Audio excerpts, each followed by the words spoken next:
ತುಂಬಾ ಸುಲಭವಾಗಿ ಬಾಯಿ ನೀರೂರಿಸುವಂತಹ ಗೋಬಿ ಪಲ್ಯನ ಮಾಡಬೇಕಾ? ಹಾಗಾದರೆ ಈ ವಿಡಿಯೋ ಪೂರ್ತಿಯಾಗಿ ನೋಡಿ. ಹಲೋ, ನಮಸ್ಕಾರ ಎಲ್ರಿಗೂ. ಈ ಗೋಬಿ ಬರುತ್ತಲ್ವ ಅಥವಾ ಈ ಕಾಲಿಫ್ಲವರ್ ಅಂತ ಹೇಳ್ತೀವಲ್ವ, ಅದರದ್ದು ಒಂದು ತುಂಬಾ ಸುಲಭವಾಗಿ ಅರ್ಜೆಂಟ್ ಇರುವಾಗ, ನಮಗೆ ಟೈಮ್ ಕಮ್ಮಿ ಇದೆ ಅನ್ನುವಾಗ ಮಾಡ್ಬೋದಾದಂತಹ ಸಿಂಪಲ್ ಆಗಿರುವಂತಹ ರುಚಿಯಾಗಿರುವಂತಹ ಪಲ್ಯದ ರೆಸಿಪಿಯನ್ನು ಹೇಳ್ಕೊಡ್ತಾ ಇದ್ದೇನೆ. ವಿಡಿಯೋನ ಪೂರ್ತಿಯಾಗಿ ನೋಡಿ. ಖಂಡಿತವಾಗ್ಲೂ ಈ ರೆಸಿಪಿನ ಒಂದ್ಸರಿ ಟ್ರೈ ಮಾಡಿ, ಮರೆಯದೆ ನನಗೆ ನಿಮ್ಮ ಫೀಡ್ಬ್ಯಾಕ್ನ ತಿಳಿಸಿ. ನನ್ನ ಚಾನಲ್ಗೆ ನೀವು ಸಬ್ಸ್ಕ್ರೈಬ್ ಆಗಿಲ್ಲದಿದ್ದರೆ ದಯವಿಟ್ಟು ಸಬ್ಸ್ಕ್ರೈಬ್ ಆಗಿ. ಥ್ಯಾಂಕ್ಸ್ ಎಲ್ರಿಗೂ. ನೋಡಿ, ನಾನೊಂದು ಅರ್ಧ kg ಗೋಬಿ ಅಥವಾ ಕಾಲಿಫ್ಲವರನ್ನು ತೊಗೊಂಬಂದು ಅದನ್ನ ಚೆನ್ನಾಗಿ ಬಿಡಿಸ್ಕೊಂಡಿಟ್ಟಿದ್ದೇನೆ. ನೀಟಾಗಿ ಬಿಡಿಸ್ಕೊಂಡಿಟ್ಕೊಳ್ಳಿ. ಹುಳ ಇದ್ದರೆ ಎಲ್ಲ ತೆಗೆದು ಬಿಡಿ, ಇಲ್ಲದಿದ್ದರೆ ನಾವು ನೀರಲ್ಲಿ ಹಾಕಿ ಅದನ್ನ ಕ್ಲೀನ್ ಮಾಡಿದಾಗ ಹೋಗುತ್ತೆ. ಈಗ ಒಂದು ಪಾತ್ರೆಯಲ್ಲಿ ಬಿಸಿ ನೀರನ್ನು ತಗೊಳ್ಳಿ. ಅದಕ್ಕೆ ಒಂದು ಸ್ವಲ್ಪ ಉಪ್ಪು, ಆಮೇಲೆ ಒಂಚೂರು ಚಿಟಿಕೆಯಷ್ಟು ಅರಿಶಿನ ಪುಡಿಯನ್ನು ಹಾಕ್ಕೊಳ್ಳಿ. ಯಾಕಂತಂದರೆ ಈ ವಿಧಾನದಲ್ಲಿ ನಾವು ಗೋಬಿಯನ್ನು ಕ್ಲೀನ್ ಮಾಡಲೇಬೇಕು. ಯಾಕಂತಂದರೆ ಗೋಬಿಯಲ್ಲಿ ಜಾಸ್ತಿ ಹುಳ ಇರುತ್ತೆ. ಆದ್ದರಿಂದ ಬಿಸಿ ನೀರಿಗೆ ನಾವು ಚೆನ್ನಾಗಿ ಬಿಡಿಸಿಟ್ಟಿರುವಂತಹ ಈ ಕಾಲಿಫ್ಲವರ್ ಇರುತ್ತಲ್ವ, ಅದನ್ನ ಹಾಕ್ಕೊಳ್ಳಿ. ಹಾಕ್ಕೊಂಡಾದ ನಂತರ ನಾವು ಇದನ್ನ ಮತ್ತೆ ಒಂದು 2 ನಿಮಿಷ ಕುದಿಸ್ಬಿಡಬೇಕು. ಇಲ್ಲಾಂದರೆ ಏನು ಮಾಡಬೇಕು ಅಂತಂದರೆ, ಕುದೀತಾ ಇರುವಂಥ ನೀರಿಗೆ ಹಾಕಿಬಿಟ್ಟು ಒಂದು 5 ನಿಮಿಷ ಬಿಡಬೇಕು. 1-2 ನಿಮಿಷ ಇದನ್ನ ನಾನು ಕುದಿಸ್ತಾ ಇದ್ದೇನೆ. 2 ನಿಮಿಷ ಆದ ನಂತರ ಚೆನ್ನಾಗಿ ಒಂದು ಸ್ವಲ್ಪ ಬೆಂದಿರುತ್ತೆ ಕೂಡ. ಅನಂತರ ನಮಗೆ ಪಲ್ಯ ಮಾಡೋದಕ್ಕೂ ತುಂಬ ಸುಲಭ ಆಗುತ್ತೆ.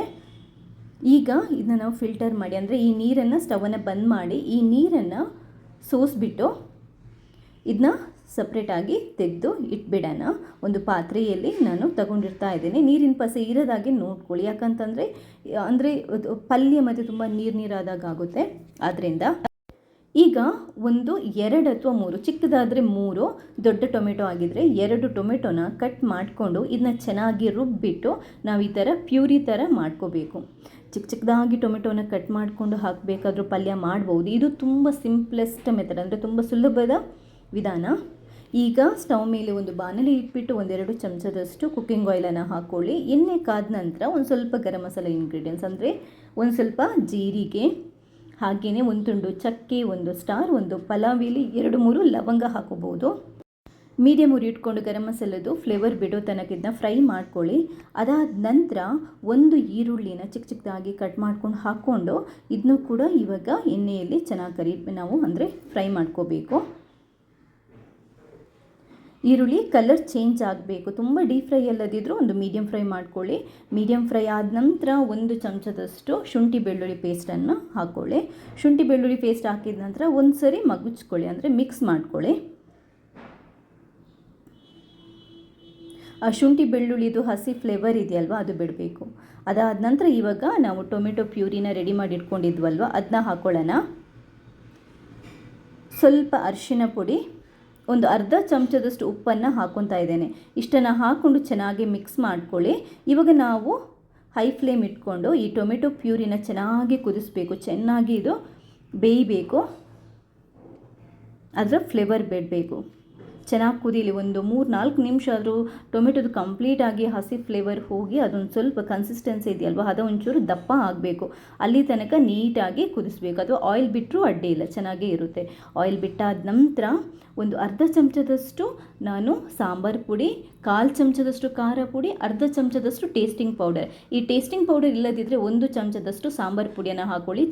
ಒಂದು ಸ್ವಲ್ಪ ಬೇಕಾದರೆ ಗರಂ ಮಸಾಲೆ ಪುಡಿಯನ್ನು ಬೇಕಾದರೂ ಹಾಕೋಬೋದು. ನಾನು ಸಾಂಬಾರು ಅಥವಾ ಈ ಮಸಾಲ ಐಟಮ್ ಹಾಕೋದು ಇಷ್ಟು, ಇದಕ್ಕಿಂತ ಜಾಸ್ತಿ ಹಾಕಲ್ಲ.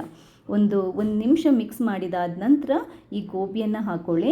ನೀವು ಟೇಸ್ಟಿಂಗ್ ಪುಡಿ ಎಲ್ಲಿದೆ ಅಂತ ಕೇಳಿದರೆ, ಟೇಸ್ಟಿಂಗ್ ಪುಡಿದು ಅಂಗಡಿಯಿಂದೆಲ್ಲ ಸಿಗುವಂಥದ್ದಲ್ಲ, ಮನೆಯಲ್ಲೇ ನಾನೇ ಮಾಡಿರುವಂಥ ಟೇಸ್ಟಿಂಗ್ ಪೌಡರ್ ಎಲ್ಲದಕ್ಕೂ ನಾನು ಹಾಕ್ತೀನಿ. ಒಂದು ಅರ್ಧ ಚಮಚದದು ಅಷ್ಟು ಹಾಕಿದರೆ ಪಲ್ಯ ಮತ್ತು ಸಾಂಬಾರಿನ ರುಚಿ ಡಬಲ್ ಆಗುತ್ತೆ.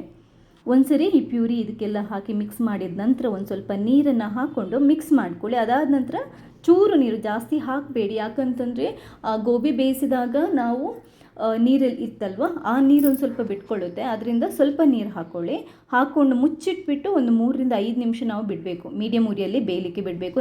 ನಡುವೆ ಮಗ್ಸ್ತಾ ಇರಿ. ನೋಡಿ, ಸೂಪರ್ ಆಗಿರುವಂತಹ ಟೊಮೆಟೊ ಪ್ಯೂರಿದು ಪೇಸ್ಟ್ ಅಥವಾ ಮಸಾಲ ಪೇಸ್ಟಿಂದ ದಪ್ಪ ಆಗಬೇಕು, ಈ ಗೋಬಿಗೆ ಅಂಟ್ಕೋಬೇಕು. ಅಷ್ಟು ತನಕ ನೀವು ಇದನ್ನ ಫ್ರೈ ಮಾಡ್ತಾ ಇರಬೇಕು ಅಥವಾ ಬೇಯಿಸ್ತಾ ಇರಬೇಕು. ನೋಡಿ, ಇಷ್ಟೇ. ತುಂಬಾ ಸೂಪರ್ ಆಗಿರುವಂಥ ರುಚಿಯಾಗಿರುವಂತಹ ಗೋಬಿ ಪಲ್ಯ ರೆಡಿಯಾಗಿದೆ. ನಿಮಗೆ ನೋಡ್ತಾ ಇದ್ರೇ ಗೊತ್ತಾಗುತ್ತೆ ಎಷ್ಟು ಚೆನ್ನಾಗಿ ಬಂದಿದೆ ಮತ್ತು ಎಷ್ಟು ಸುಲಭವಾಗಿ ನಾವು ಇದನ್ನ ಮಾಡಿದ್ವಿ ಅಂತ. ಇಷ್ಟೇ. ನಮಗೆ ಕೆಲವೊಂದು ಸರಿ ತುಂಬ ಜಾಸ್ತಿ ಟೈಮ್ ಇಲ್ಲ ಅಂತ ಅನಿಸಿದಾಗ ಆರಾಮ್ಸೆ ಇದನ್ನ ನಾವು ಸುಲಭವಾಗಿ ಮಾಡ್ಕೋಬೋದು. ಚಪಾತಿ, ರೊಟ್ಟಿ, ಪಲ್ಯ, ಅನ್ನಕ್ಕೆ ಸೈಡ್ ಡಿಶ್ ಆಗಿ ತುಂಬಾ ಚೆನ್ನಾಗಿರುತ್ತೆ. ಈ ವಿಡಿಯೋ ಇಷ್ಟ ಆದರೆ ಲೈಕ್ ಮಾಡಿ. ಹಾಗೆ ನೀವು ಮಾತ್ರ ನೋಡೋದಲ್ಲ, ಬೇರೆಯವ್ರಿಗೆ ಶೇರ್ ಮಾಡೋದನ್ನು ಕೂಡ ಮರಿಬೇಡಿ. ಥ್ಯಾಂಕ್ಸ್ ಎಲ್ರಿಗೂ.